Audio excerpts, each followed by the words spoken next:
and welcome to Correction Dose. To those of you who listened last week, you'll know that we were talking to a legend in the diabetes world, the fabulous Neil Greathouse, who's been producing diabetes content for decades. We've got a lot in common. He's very upbeat, but he understands the reality of life with diabetes. He's focused on science-based information, and he's focused on habits and being consistent in the little things, the little mundane things that over time add up to making a big difference to your health. So we love Neil. Last time we spoke about his diagnosis, his journey with diabetes, why he started creating content, and we had a big laugh and it was great. And now this week we're carrying on that conversation, and we're going to be talking about some of the specific challenges that he set for his followers to help them improve their diabetes. And we're going to chat through those and why you should take on those challenges, why they're hard to do, and how they can help your blood sugar. He's one of our favorite content creators in the diabetes community, so it's been really wonderful to be able to share his message with our audience and let us know what you think or what you thought of these episodes, and help us decide if we want similar guests in the future. Right, let's jump in.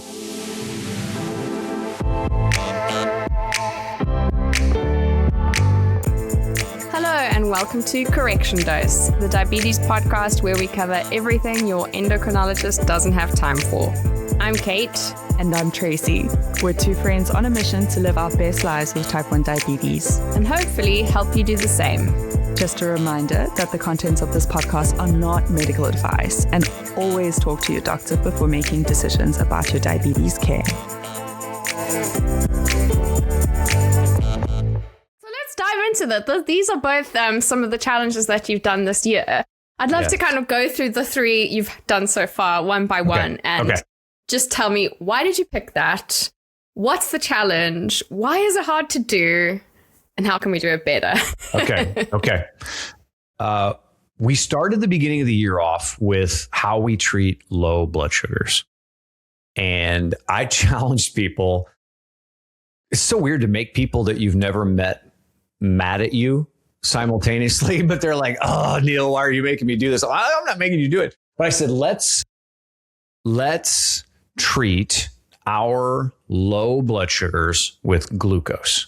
Like, get a glucose tablet. I got a bunch of tablets sitting right here, or glucose gummies or glucose gels or whatever. Here's why those are better to treat with. If we can treat that as medicine, then it allows us to save all of the sweets to be fun. And it helps our relationship with food.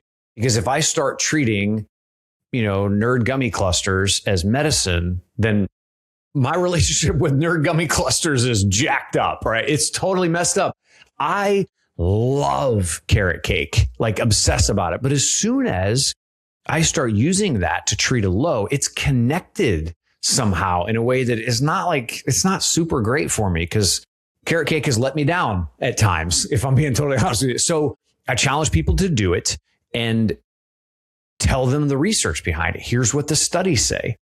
I used to think the studies would be impactful if you tell people they're going to have less spikes afterwards. So you're going low, you're going to have the less spike. And you think, Cait, that's going to be what people click and they go, "Oh, that makes sense." People didn't care. Your low brain doesn't care though, Neil. Your low brain doesn't care. You know what stat actually helped them get this figured out is that on average, if you have 2 to 3 low blood sugars a week, which is globally is the average for those of us that are living with type 1, if you have 2 to 3, let's say you don't have to urgent, extreme low, but a little bit of low, the amount of food that we treat that with adds up to about 20,000 extra calories per week. It's about 14 pounds that you have the potential to gain on a yearly basis. When we said that out loud, people are like, "Oh, I don't want that. Give me one of these things." How many calories are in that? 60 for 4 of those? Okay. Because the truth is, I'm not going to overeat these because they're not that great. Now, there's some of them those glucose gummies from Glow, they taste amazing, but I still treat it like medicine. That was something we did at the beginning of the year, and it helped people treat a low as if I'm going to use glucose as if it's medicine, and I'm going to leave the food that I want to enjoy for me to actually enjoy and choose to have it instead of having it as an emergency. And your blood comes up faster as well. I feel like if I was a cult leader, I'd be the leader of the glucose cult because I'm just always like, I would follow you. Don't have cake for your low, please. Save your cake for a happy day. And eat cake when you want it. Yes. Yeah. Right. I love that. So yes, I'm totally on board. Also, I did listen to one of your podcast episodes on this topic, and I was amazed because you just named so much American candy that I had never heard of. And I was like, I need to try all this American candy next time I'm over there. Yep. Yeah, there's a lot. There's a lot of choices. And people do. They're like, man, now I get to have a treat because I'm going low. I'm like, I don't know if that's accurate. Like, let's just be honest about this. It's not really a treat. Because then you're like, well, I don't care if I take a little extra insulin, because if I go low, that means I get to eat, some Mike and Ike's or some Starburst or Skittles or whatever, because I like Skittles. I'm like, that's a slippery slope. I don't know. Yeah, it's messy. Yeah, it's messy. And I 100% relate, because even though I'm the cult leader of glucose, I have had lows where I know something yummy is in the kitchen, and it's not that I'm like, I'm not going to follow my rule. It's that my brain comes up with reasons why that would be better. Like, I'm like, well, I'm only 4, so technically I'm not low. So it'd be better if I have something not so... Like, I make up a whole... And I'm like, wow, the low brain is like such a sneaky, manipulative... It really is. Can't trust that low brain. Can't trust it. So, yeah.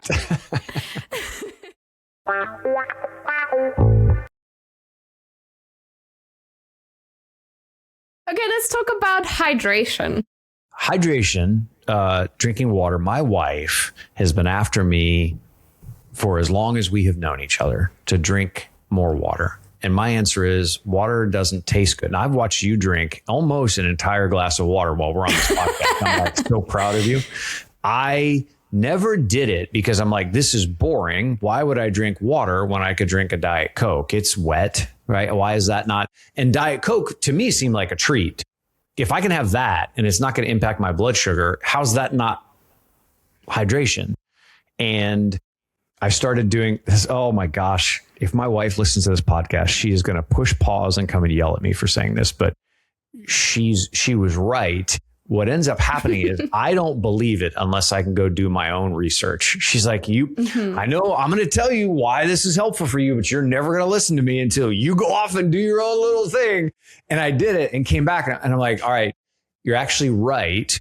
Hydration isn't just like good for our bodies. We living with type 1, it's really hard on our kidneys. Our kidneys are flushing so many extra fluids out when we go high that we need to take hydration a little bit more serious. But if you tell people that doesn't connect. They're like, I need to protect my kidneys. I've never even seen my kidneys, so I don't really know why I need to, I don't know them. So you've got to go back to how does staying hydrated help our blood sugar? And then the more you research, you go, wait a minute. If our blood is mostly water, and we think of it like this, that the less hydrated we are, the more concentrated our glucose is in our bloodstream. Oh my gosh, I could actually be helping my body process not just the glucose that is in there, but the insulin works better when it has hydrated tissue to go through. And you're like, oh, so it's not like I'm injecting this insulin into a raisin. It's like a grape, right? It has so much more to work with. It's just a different mindset. Now you have to balance that because people did ask, Cait, they asked so many questions like, so wait a minute, if my blood sugar's high, can I just drink more water and that take care of it? I'm like, man, nobody said that. Please don't take that out of context. If it were that easy, we'd all be out there drinking a lot of water, but it dramatically helps. It dramatically helps your body process insulin, flush out any of the excess from trying to handle a high blood sugar. and we recover faster from a low. Like our brain recovers faster from a low when we're hydrated. So you do enough of that research and then give them a challenge. Hey, if you guys will do this, keep track of it for a month. Tell me what it is. Like send me a direct message, post it on social media. I'll give you some freebies. And I had a bunch of companies who are like, yeah, we'll give away some electrolytes or we'll give away some cups or some, low snacks or whatever. And I didn't have to pay for any of it. Companies sent stuff in and we gave a bunch of free stuff away. Yeah, I think drinking water is one of those where when you're diabetic and you can literally die at any time by mismanaging your illness, I think when people care about things, other health issues, non-diabetics, they're worried about sleeping well and drinking water. It's kind of like, oh, cute. It's cute that that's important to you because I'm trying to stay alive. Right. So cute. I used to have a proper Diet Coke addiction. I used to drink a couple of liters of it every day, which I think is not that uncommon in diabetics. I would love to see some research done on that. And I was like, it's better for me than water, actually. It helps my blood sugar, which is not true. But when I first realized drinking water is and sleeping well, all these things are so important for your blood sugar. They're not extra stuff you can do when you fix your diabetes. They are the things that fix your diabetes to an extent. Take your insulin, obviously. So that was a big mindset shift for me to be actually, holistic health is not a bonus. It's really part of it. Right. And it's not cute. It's not for other people, it's a nice extra to drink a lot of water, but, it'll help with your wrinkles. It's no. Yeah, must be nice. Yeah. You're right. Yeah. It's a big shift for me to realize I need water first. There's nothing wrong with a Diet Coke, but if I'm balancing that out with water, so I started challenging people. Hey, it's okay to have that Diet Coke, but before you do that, have this much water. Let that be your reward for the other. What you end up finding out is you were drinking that much Diet Coke because you're dehydrated. Your body's craving it. Drink more water and you're gonna be like, I don't know that I need 2 of these Diet Cokes in a row, but I mean, maybe. So yeah, it was kind of a bit of a shift. Yeah. Yeah. I actually have a funny story. When my husband and I got married, we went backpacking around Asia. And we were in this tiny border town in Cambodia. My blood sugar was 24 in the middle of the night. I don't know what that is in American, but very high. And I made him, this is 2 a.m. brain talking. I made him go out and find a Diet Coke because I was I need this for my blood sugar. Yes. Yeah. Being newly married, he was of course. But now he brings it up every now and then. He's I can't believe you made me go and buy a Diet Coke at 2 a.m. in a tiny Cambodian town. And I was well, that's love, Sometimes that's what you need. So in milligrams per deciliter, that's 432, which is that's high. Oh my gosh. Yeah. The high brain is just as bad as a low brain. I'm crabby. Yeah. I'm so mean. And that actually also makes me think of the next topic we're going to talk about, because drinking a whole lot of Diet Coke at any time, but especially at 2 a.m, is not going to be great for your sleep. Because I think people forget that it's full of caffeine, which is not the end of the world at lunchtime. But, if you're ordering with dinner and you're sensitive to caffeine, probably not going to help you get to bed at the time you plan to go to bed. So You're right. Do you do a lot of caffeine during the day or no? I'm 2 coffees in the morning. Okay. And, unless something weird is happening and I haven't slept, that'll be me. How about you? Okay. I like to say that caffeine doesn't affect me, but I might be lying. I think it affects me later on in the day. If I have stuff, well, let's say this, there's certain types of caffeine from me. If it's a coffee or if it's you're going to make fun of me.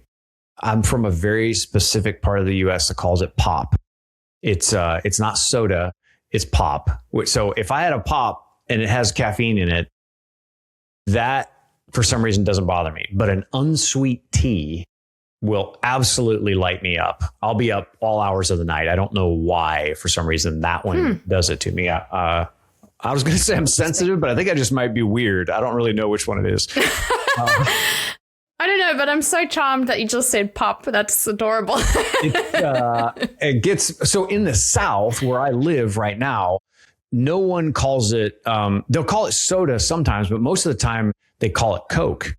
So you could go in and say, hey, I'd like a Dr. Pepper. And they're like, got it. One Coke. And you want what else? And you're like, no, I don't want a Coke. I want a Dr. Pepper. And they're like, yeah, Coke. They call everything a Coke, which is the weirdest thing when you're trying to get like a Coke Zero or a Diet Coke. And they're like, okay, so one Coke. And I'm like, bro, do not come at me with that regular Coke. You're gonna hurt me. So I've always called it pop. My whole family has. There's a really small pocket in the United States of people. It's up kind of like Northeast Ohio that call it pop. No one else in the US does it. Wow. I don't know why. It's weird. South Africans keep it simple. We either say a cool drink or a fizzy drink, which is pretty much what it says on the tin, which is cute. Okay. A cool drink or a fizzy drink. Okay. I like that. That's fun to say. I dig that. That's pretty good. Do you know what we call traffic lights? What? Robots. No. Yeah. You're like, what is the, you got to stop at the robot? Yeah, there's a red robot. Oh my gosh. That's incredible. Because that's exactly what it is. Wow. I've never heard that before. Oh, yeah, wow. Living in the UK, it's caught me a few times when people are like, what do you mean there was a robot at the intersection? Oh, man, that's so funny. I did not know that. Oh, I learned something. Sleep. Okay.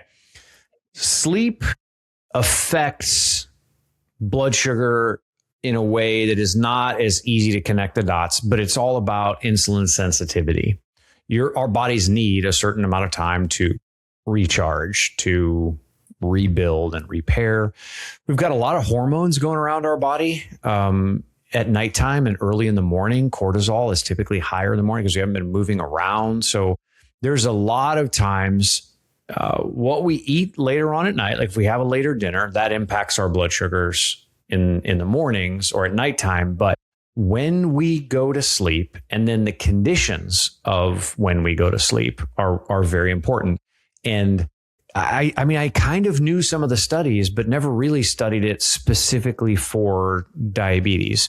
The alarms, the notifications that are happening, your pump might buzz in the middle of the night. All those things, what they actually do is they mean, and this is accurate, like this is scientifically proven.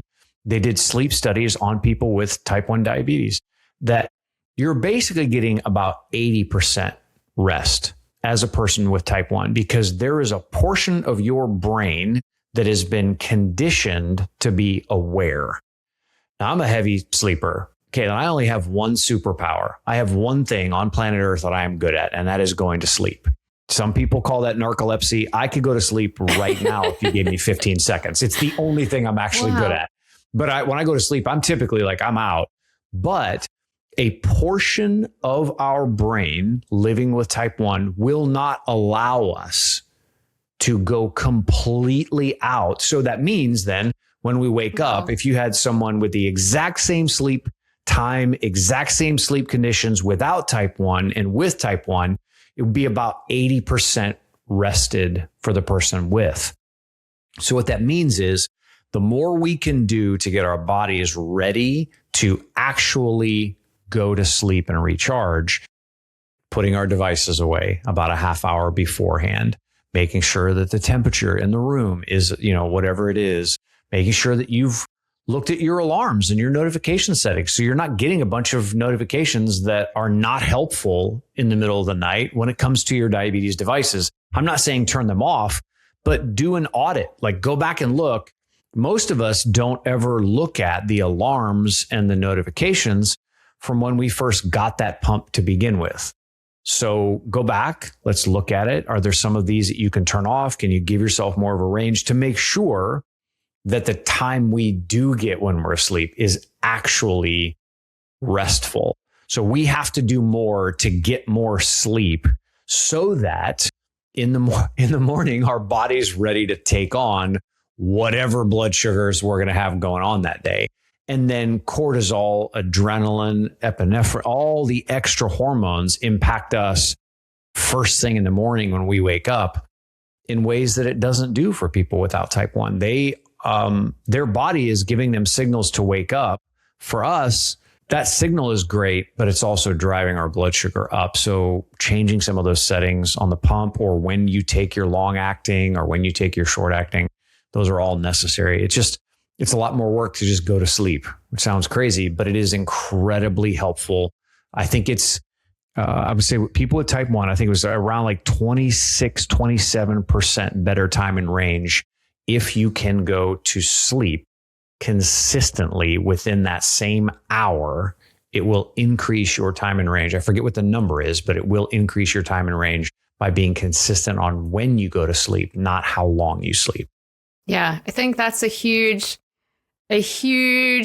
difference that you can make with something relatively simple. I mean, I know life is complicated and people have work and kids and all sorts of other things, but it's something that's free to do, that in theory anyone can do. And yeah, I think it's just such a powerful one.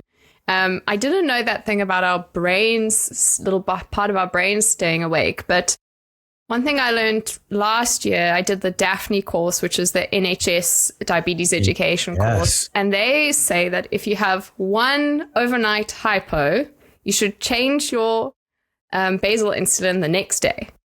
Now, I'm not sure this is right for everyone. I don't think I would necessarily do it myself. But I think the point that it kind of communicates is having lows in the night is really not great. It's bad for your sleep, which is bad for your blood sugar. It's dangerous.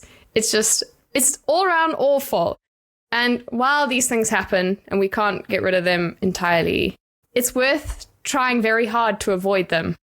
Right. Oh, yes. Yes. And being proactive about them. So everything that you said about alarms and so on, but also if you're having lows at night, like get some help. Figure it out, whatever it is that you need to do to your routine or your insulin or whatever, be proactive as possible, because this is a type of low to take seriously, is one that happens at night. Yes. Yeah. Last night, this was last night, this happened to me. So I went down to a 3.5, which would be about a 63.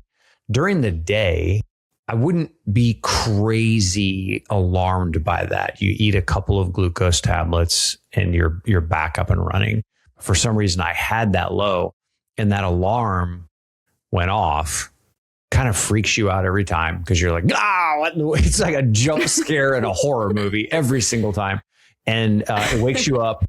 I have some glucose right there at the bedside. You eat a couple, but I recognized last night how long I was awake after that. It was about 45 minutes of me just still awake. I'm like, that to then fall back asleep, for your body to get into deep sleep and all that kind of stuff. I'm thankful that the alarm woke me up, but it has a huge impact on your sleep quality when you have a low at night. And then we just wake up the next morning and kind of got to move on about like our day like it didn't even happen. And it definitely did. Okay, well, your next challenge is pre-bolusing. I'm excited to follow along with that because I'm very lazy about that because I'm on FIASP. So are all of us. Yeah. Do you know? Okay, I'm going to give you one stat, one figure. This is going to blow your mind. Yeah. This will be the last thing I say. I thought that most people were afraid of pre-bolusing. And it's a much higher number of people that just forget. Like we just forget. It's true. I'm like, okay, that tracks. What I found, there's a study that looked at the impact and the effects of pre-bolus. That's what they started their study on, is how well does your post-mealtime numbers drop. The average was, if you could pre-bolus 15 minutes before, it'll drop your high by, hang on, I want to make sure I give you the right number here, by 2.7. Is that right? By 50 points in the US. Wow. So that was like kind of mind-boggling to me. But then they found something out in the research, and I didn't realize this. 27% of all of your meals as a person living with type 1 diabetes, you will forget to bolus for completely. People forget. They had thousands of people in this study, and they noticed there's a pattern, and it's people will just forget. They'll bolus after they've eaten. They won't pre-bolus. They won't even do it when they're eating. They'll forget about it and do it after. That's more than 1 out of 4. That's more than that.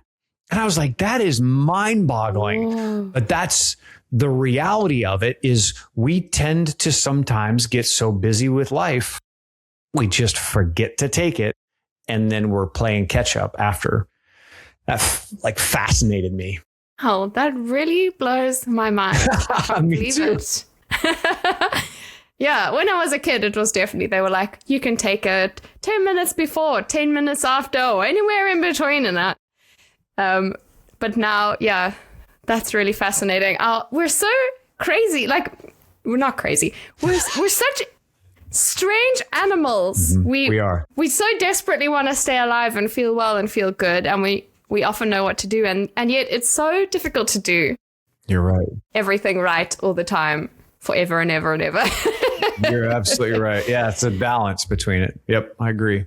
Well, Neil, thank you so much. We're so grateful for everything that you do and all your content and how you somehow magically make all of this stuff interesting and enjoyable to listen to and practical. And yeah, thanks so much for coming on the podcast. It was Thank really you a lot of so fun. much. I love when you and Tracy talk because you are so practical. You're not talking about something that you're not doing. And even if you are talking about something, you're even honest about how you're doing with it. And I would just encourage you, keep doing that, because that is what draws people in.